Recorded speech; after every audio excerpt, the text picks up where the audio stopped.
by their fruits. Matthew chapter 7, verses 15 through 20, New King James Version. Beware of false prophets who come to you in sheep's clothing, but inwardly they are ravenous wolves.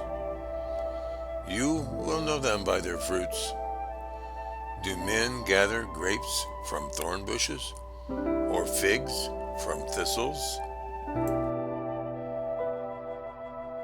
Even so, every good tree bears good fruit, but a bad tree bears bad fruit. A good tree cannot bear bad fruit, nor can a bad tree bear good fruit. Every tree that does not bear good fruit is cut down and thrown into the fire. Therefore, by their fruits you will know them. Jesus gives his disciples a warning against false prophets and a test for unmasking them. Jesus gives another warning. Beware of the false prophets. A prophet is someone who speaks on behalf of God. A prophet is someone who claims to speak on God's behalf, when in reality he is lying. Jesus tells his disciples to beware of them. Given what Jesus just said about entering through the narrow gate, in verse 13, it is natural to assume that false prophets will encourage many to enter the wide gate leading to destruction. Be on the lookout for them and do not listen to what they have to say.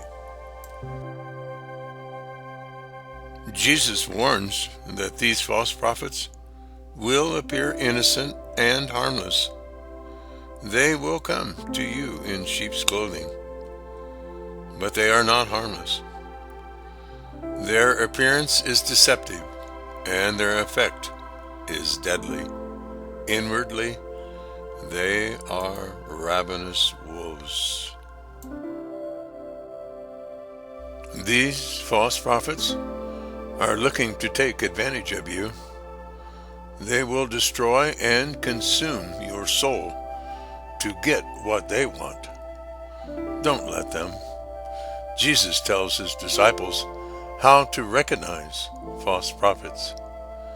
Jesus uses a clear parable to teach how they can do this.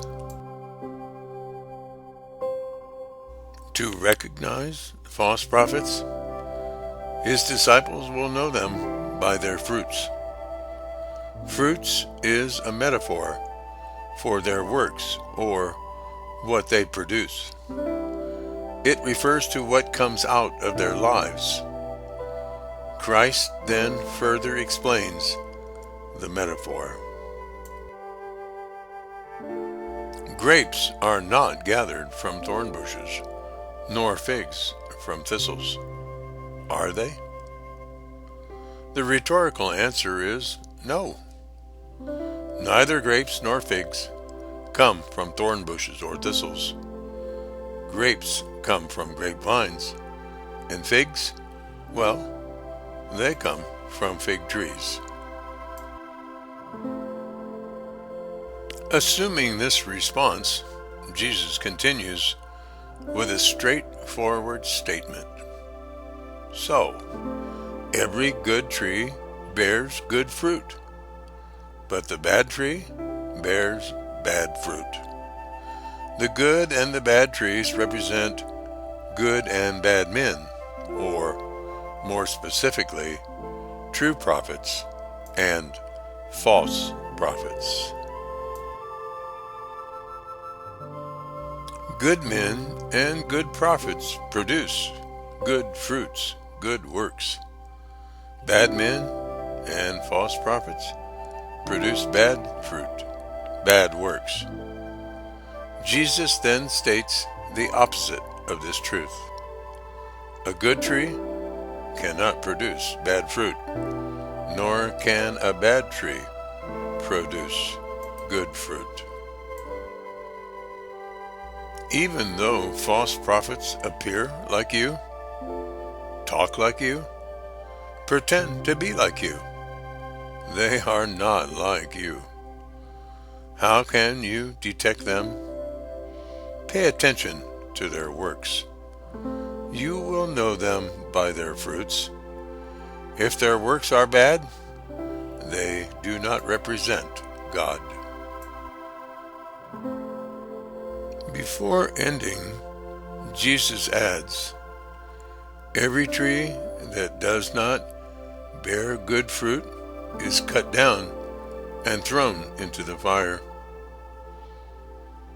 The remark informs his disciples that God will deal with false prophets. They will not get away with their lives. God will deal with them.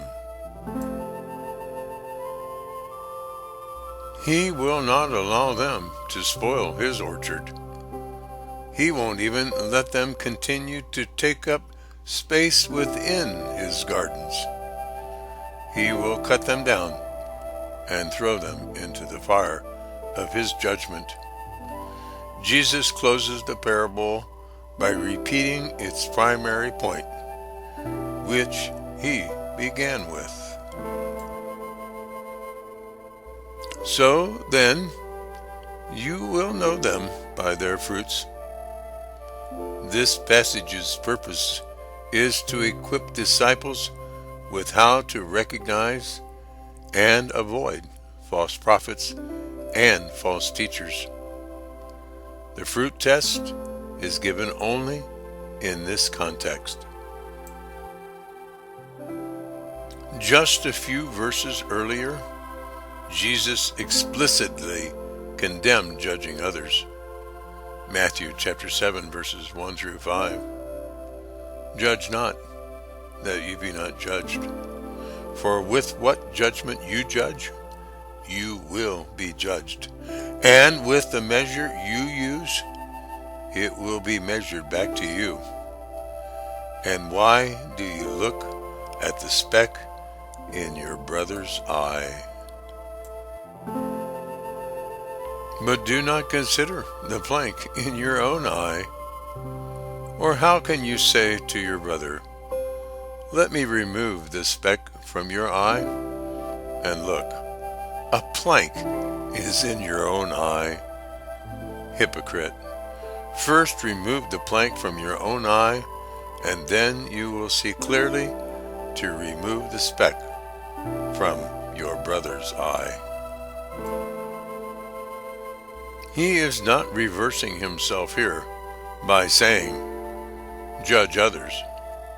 He's only saying if someone claims to speak for God, then pay attention to what comes out of their lives before following what they say. Test their fruits to see if it's good.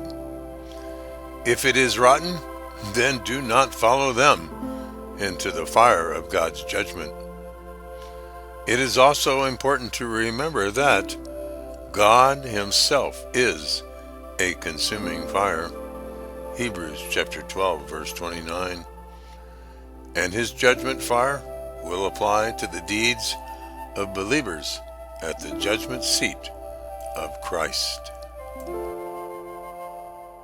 Now, if anyone builds on this foundation with gold, silver, precious stones, wood, hay, straw, each one's work will become clear, for the day will declare it, because it will be revealed by fire, and the fire will test each one's work of what sort it is.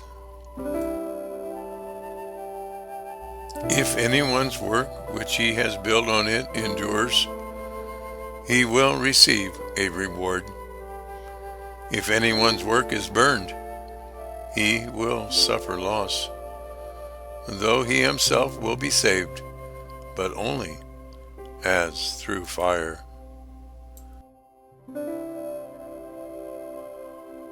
Thank you, and God bless you.